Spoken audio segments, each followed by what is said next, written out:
New York టైమ్స్‌లో defence ఇంటెలిజెన్సీ వాళ్ళ యొక్క కథనాన్ని ఉటంకిస్తూ ఒక వార్త ప్రకటించింది.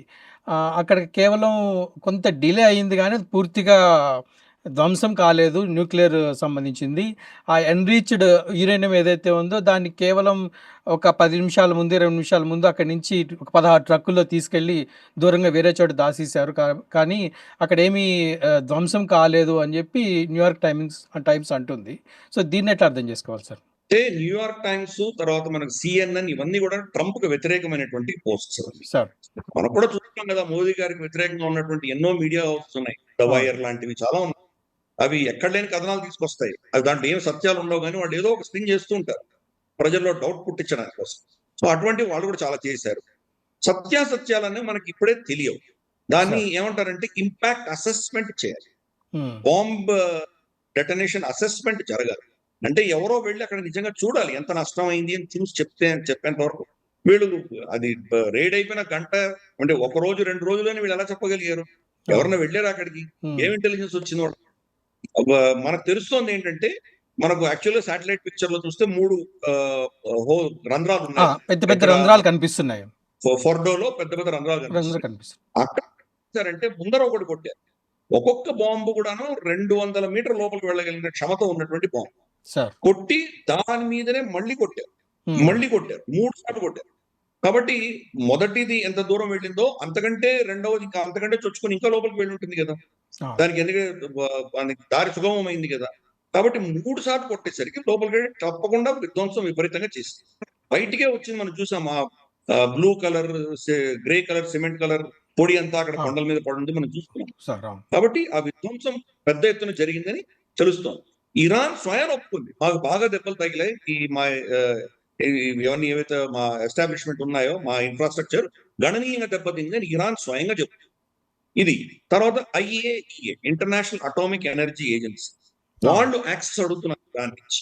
మేము వెళ్ళి అక్కడ ఇన్వెస్టిగేట్ చేస్తాము, మేము ఎంత డ్యామేజ్ అయింది, దీనివల్ల ఏమైనా న్యూక్లియర్ రేడియేషన్ ఉందా ఏంటి అని మేము చెక్ చేస్తాము, మాకు పర్మిషన్ ఇవ్వండి అని అడుగుతున్నారు. ఇంకా ఇవ్వలేదు. బహుశా ఇస్తారేమో మనకు తెలియదు. వీళ్ళు వెళ్ళి ఇక్కడ చెక్ చేసి ఎంత డ్యామేజ్ అయింది అని చెప్తే కానీ మనకు నిజంగా దీని యొక్క అసెస్మెంట్ మనకు కంప్లీట్ గా తెలియదు. ఇంకొక విషయం ఏంటంటే, న్యూక్లియర్ మెటీరియల్ తీసేయడం అనేది అమెరికా కూడా తెలుసు. న్యూక్లియర్ మెటీరియల్ ఉన్న దగ్గర మీరు కొట్టారంటే ఒక ఇరాన్ మాత్రమే దెబ్బతింటుందా? ఆ న్యూక్లియర్ రేడియేషన్ వల్ల చుట్టుపక్కల ప్రాంతాలన్నీ కూడా ఎఫెక్ట్ అవుతాయి. ఇప్పుడు గల్ఫ్ ప్రాంతంలో మనకు ఖతార్ కావచ్చు, మనకు UAE కావచ్చు, మనకు సౌదీ అరేబియా కావచ్చు, బహ్రెయిన్, ఇరాక్, ఇక్కడంతా కూడా అమెరికన్ స్థావరాలు ఉన్నాయి.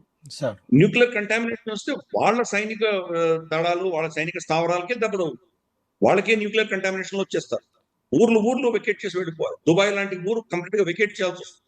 కాబట్టి అంత పిచ్చి పని అమెరికా చేయదు. కాబట్టి వాళ్ళ న్యూక్లియర్ మెటీరియల్ తీసేసిన తర్వాత న్యూక్లియర్ ప్రాసెసింగ్ వాళ్ళ శక్తి ఏదైతే ఉందో దాన్ని కొట్టారు. న్యూక్లియర్ మెటీరియల్ కొట్టడం వాళ్ళ ఉద్దేశం కాదు.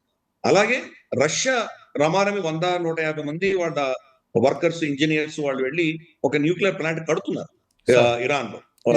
అంటే మనకు విద్యుత్ సరఫరా కోసం వాళ్ళు కడుతున్నారు. రష్యా ఆల్రెడీ ఇజ్రాయెల్ కి వాళ్ళు చెప్పారు, మేము ఇక్కడ పలానా దగ్గర మేము ఉన్నాము అని చెప్తే వాళ్ళని టచ్ చేయకుండా మిగతా దగ్గర కొట్టారు. కాబట్టి ఇటువంటివి ఉన్నాయి మనకి. అంటే వాళ్ళ శక్తిని నీరుగార్చడమే వాళ్ళ ఉద్దేశం, కానీ వాళ్ళ న్యూక్లియర్ అసెట్స్ మీద దాడి జరగలేదు. అందుకనే ఆ న్యూక్లియర్ మెటీరియల్ ఎక్కడ పెట్టారో మాకు తెలుసు అని బెంజమిన్ నెతన్యాహు స్టేట్మెంట్ ఇచ్చారు. బహుశా రాబోయే రోజుల్లో దాని క్రమేపీ అక్కడి నుంచి బహుశా వీళ్ళ మొసాడ్ ఆపరేషన్స్ లో అక్కడి నుంచి తీస్తారా, లేదా వాళ్ళకు దొరకకుండా చేస్తారో చూడాలి. ఫర్ ఇన్స్టెన్స్ మనము పాకిస్తాన్ లో ఏం చేసాము, కైరానా హిల్స్ లోను, తర్వాత మనకు షగాయ్ హిల్స్ బలూచిస్తాన్ లోను 2 దగ్గర మనం కొట్టాము. ఎక్కడ కొట్టాము? కొండలో ఎక్కడో గుహలో వాళ్ళు దాచిపెట్టారు న్యూక్లియర్ మెటీరియల్. ఆ కొండలోకి వెళ్ళాలంటే వాళ్ళకి రోడ్డు కావాలి, యాక్సెస్ కావాలి. ఆ మొత్తం కొండ చర్యను మొత్తం ఎరగొట్టారు. కాబట్టి వీడు పైకి ఎలా వెళ్తారు? లోపల ఉంది కొండలో, కానీ దాన్ని ఎలా తీసుకుంటారు బయటికి మీరు? కాబట్టి కంటామినేషన్ ఉందో లేదో మీకు తెలియదు. కాబట్టి అటువంటిది ఏదో మొసాడ్ లాక్ చేసామంతే. వాళ్ళ దగ్గర కానీ వాడు దాన్ని వాడుకోలేడు, దాన్ని అదే పరిస్థితి ఇజ్రాయెల్ కూడా రేపు చేయబోతుంది. న్యూక్లియర్ మెటీరియల్ ముడితే కనుక ఈవెన్ ఇజ్రాయెల్ ఆ చుట్టుపక్కల దేశాలన్నీ కూడా కంటామినేట్. కాబట్టి అటువంటి పిచ్చి పని ఎవరు చేయలేదు. వాళ్ళ శక్తిని, వాళ్ళ కెపాసిటీని, వాళ్ళ ప్లాంట్స్, వాళ్ళ ప్రాసెసింగ్ సెంటర్స్ వీటినన్నిటి ధ్వంసం చేస్తారు. కాబట్టి ఆ ఇంపాక్ట్ అసెస్మెంట్ వచ్చేంత వరకు కూడా న్యూయార్క్ టైమ్స్, CNN వీళ్ళకే అన్ని తెలిసినట్టు మాట్లాడడం అనేది పొలిటికల్ యాంగిల్ అని మనం చూడాలి. ట్రంప్ ను వ్యతిరేకిస్తూ మాట్లాడిన పంతాలను చూడాలి కానీ నిజంగా అది ఏమైందో మనకు తర్వాత తెలుస్తుంది. ఎందుకంటే ఇప్పుడు ఆపరేషన్ సింధూర్ లో కూడా మోదీ గారికి వ్యతిరేకంగా ఎన్ని రిపోర్ట్స్ వచ్చినాయి అప్పట్లో. ఇదే పత్రికలు చాలా చెప్పాయి. ఇదే పత్రికలు ఇప్పుడు మనకు అది ఎంత అద్భుతంగా యుద్ధం జరిగిందని క్రమేపీ మనకి ఇన్ఫర్మేషన్ వస్తుంది. పాకిస్తాన్ సోర్సెస్ నుంచి, ఇండిపెండెంట్ సోర్సెస్ నుంచి చాలా అద్భుతంగా వస్తున్నాయి రిపోర్ట్స్ అన్ని కూడా. మనకు ఆ రోజు వాళ్ళు బ్రీఫింగ్ ఇచ్చింది చాలా తక్కువ. దాని యొక్క ఇంపాక్ట్ ఇప్పుడు తెలుస్తుంది. కానీ వీళ్ళు అప్పుడే దాని మీద జడ్జ్మెంట్ పాస్ చేసేసారు. అయిపోయింది, పాకిస్తాన్ మన రఫైల్స్ కొట్టేసింది, ఏంటంటో చెప్పారు. కాబట్టి కొంత పొలిటికల్ అజెండా వీళ్ళకి ఉంటుంది చాలా మందికి. వాళ్ళను ఫండింగ్ చేస్తున్నటువంటి శక్తుల వత్తాసు పలిగేటువంటి జర్నలిజాన్ని మనం పెద్దగా పట్టించుకోకర్లేదు. సరే, ఇప్పుడు ఇరాన్ దీని వల్ల ఏమైనా ప్రతీకార చర్య తీసుకునే అవకాశం ఉందా? లేకపోతే కొంతకాలం ఇది ఇట్లా ఆగి ఉంటుందా? ఇజ్రాయెల్ పైన గానీ, లేదా అమెరికా పైన గానీ, అమెరికా మిత్ర దేశాల పైన గానీ? తోక తొక్కిన త్రాచులాగా ఇప్పుడు వాళ్ళు దెబ్బతిని ఉన్నారు. వాళ్ళు తప్పకుండా వాళ్ళు ప్రతీకారం తీర్చుకొని తీరుతారు. ఇదే స్టేట్మెంట్ మనం పాకిస్తాన్ కూడా ఇవ్వచ్చు. మనం ఆపరేషన్ సింధూర్ లో వాళ్ళని ఎంత భయంకరంగా కొట్టామో మనం చూసాము. దాని యొక్క అంటే ప్రతీకార జ్వాలలు పాకిస్తాన్ లో కూడా ఉన్నాయి, అదే ఇరాన్ లో కూడా ఉంటాయి. కానీ ప్రత్యక్షంగా వాళ్ళు యుద్ధం చేసేటువంటి శక్తి వాళ్ళకి లేదు కాబట్టి పరోక్షంగా ఏదో చేస్తారు. అంటే వాళ్ళ ప్రాక్సీలను పెట్టి ఏమైనా చేయొచ్చు. ఫర్ ఇన్స్టెన్స్ ఏదో హైజాక్స్ చేయొచ్చు, లేదా ఏదో తెలియకుండా బాంబులు పెట్టి పేల్చొచ్చు. వాళ్ళు ఎయిర్పోర్ట్స్ లోనో, ఎయిర్వేస్ లోనో, మన రైల్వేస్ లోనో ఎక్కడో దగ్గర పెట్టి పేల్చొచ్చు.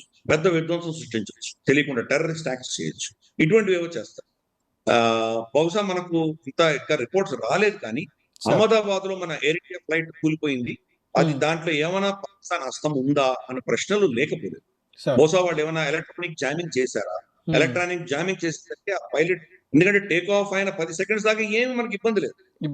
10 సెకండ్స్ అంటే ఆయనకు కనీసం వార్నింగ్ ఉండేది, కనీసం ఏటీసీకి ఏదో చెప్పుండేవారు. నేను చెప్పకుండా కొలాప్స్ అయిపోయిందంటే కనుక టెక్నికల్స్ నాకైతే అంత తొందరగా రాదు. టేక్ ఆఫ్ అద్భుతంగా జరిగింది కాబట్టి ఏం అవ్వలేదు. దాంట్లో డౌట్స్ చాలా మంది ఏం చెప్తున్నారంటే బహుశా ఎలక్ట్రానిక్ జామింగ్ ఏమైనా చేసిందా పాకిస్తాన్ అంటే. చైనా దగ్గర చాలా అద్భుతమైనటువంటి ఎలక్ట్రానిక్ జామింగ్ మెషిన్స్ ఉన్నాయి వాళ్ళ దగ్గర.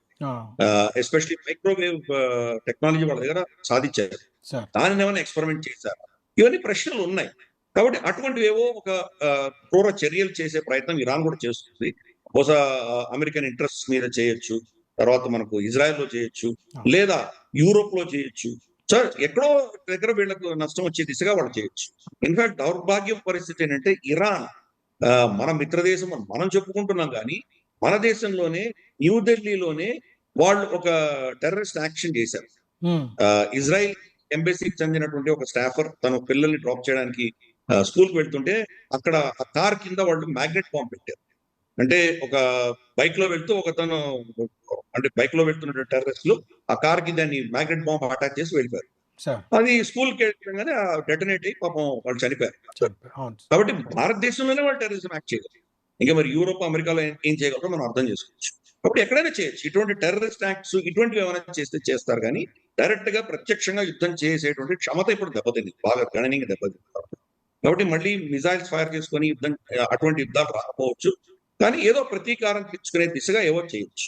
ఫర్ ఇన్స్టెన్స్ పర్షియన్ గల్ఫ్ లో వెళ్తున్న షిప్పులని దాడి చేయొచ్చు. ఏదో యాక్సిడెంట్ లా చిత్రీకరించి ఒక పెద్ద ఆయిల్ ట్యాంకర్ ని పేల్చేయచ్చు, ఆయిల్ ట్యాంకర్ ని కొట్టేయచ్చు. అటువంటిది ఏమైనా జరిగిందంటే ఆ పర్షియన్ గల్ఫ్ లో నిప్పులు చెలరేగుతున్నప్పుడు అక్కడ మొత్తం ట్రాఫిక్ ఆగిపోయేటువంటి ప్రమాదం. కాబట్టి ఇటువంటివి ఏవో చేస్తే చేయొచ్చు, కానీ డైరెక్ట్ గా అటాక్ చేసే అవకాశాలు తక్కువ. డైరెక్ట్ గా అటాక్ చేసే అవకాశం తక్కువ. భారతదేశంలో కూడా ఇవేవో చేస్తుంది, పాకిస్తాన్ తప్పకుండా చేస్తుంది. బహుశా ఈసారి కాశ్మీర్ లో చేయొచ్చు. కాశ్మీర్ లో చేయగానే అందరూ పర్వాలేదు అని చెప్పి వదిలేసుకునేటువంటి పరిస్థితులు ఉన్నాయి. కాబట్టి బహుశా ఏదో హైదరాబాద్ లోనో, బెంగళూరులోనో, లేదా ఇతరత్ర మనకు ఉన్నటువంటి ఢిల్లీలోనో, ముంబైలోనో ఎక్కడో దాడులు చేయొచ్చు. అది కూడా బహుశా పాకిస్తాన్ నుంచి రాకుండా ఏదో బంగ్లాదేశ్ నుంచి వచ్చే వాళ్ళని ఎవరినో పంపించి చేయొచ్చు. కాబట్టి ఆ ప్రతీకారం తీర్చుకుని తీరుతాము అని వాళ్ళు, ఎందుకంటే మత ఛాందస్సుతో ఉన్న దేశాలు కాబట్టి వాళ్లకు ఈ దెబ్బని తట్టుకునేటువంటి క్షమత లేదు వాళ్ళకు. దాన్ని ఆ అవమానాన్ని భరించలేదు, దాన్ని మళ్ళీ ప్రతీకారం తీసుకుని తీరాలి. కాబట్టి పాకిస్తాన్ దగ్గర నుంచి కూడా మనకు అటాక్ వచ్చి తీరుతుంది, దాంట్లో ఎటువంటి సందేహం ఉండలేదు. సరే, తర్వాత మనం ఏం చేస్తాం అన్నది వేరే విషయం, కానీ మన మీద దాడి జరుగుతుంది. ఎందుకంటే దాడి చేసేవాడు ఎప్పుడు కూడా వాడికి సర్ప్రైజ్ ఎలిమెంట్, వాడికి అడ్వాంటేజ్ ఉంది. మనకు తెలియదు ఎక్కడ స్లీపర్ సెల్స్ ఉంటాయి. హైదరాబాద్ లో సడన్ గా ఒక రోజు మెట్రోలో బ్లాస్ట్ అయిందంటే మీరు ఏం చేయగలరు, దాన్ని ఎంత టెక్ చేయగలరు? అక్కడ ఆఫ్టర్ ఆల్ చెకింగ్ చేస్తుంది, ఎంత చేస్తున్నారు, ఏదో కన్వేర్లు వేస్తున్నారు, సరిగ్గా తెలియకపోవచ్చు. కాబట్టి ఇటువంటి చాలా ఉంటాయి. ఎక్కడో దగ్గర అటాక్ చేశారంటే దాన్ని ఏం చేస్తారు? కాబట్టి ఇటువంటివి కొన్ని రిస్కులు ఉన్నాయి. కానీ ప్రత్యక్ష యుద్ధాలు మాత్రం ఇప్పుడు వాళ్ళు యుద్ధం చేసేటువంటి క్షమత వాళ్ళకి లేదు. పరోక్షంగా మాత్రం ఇంకా జరుగుతూనే ఉంటుంది. ఇటువంటి ఘటనలు సార్ జరుగుతాయి. ధన్యవాదాలు సార్. నమస్తే. నమస్తే.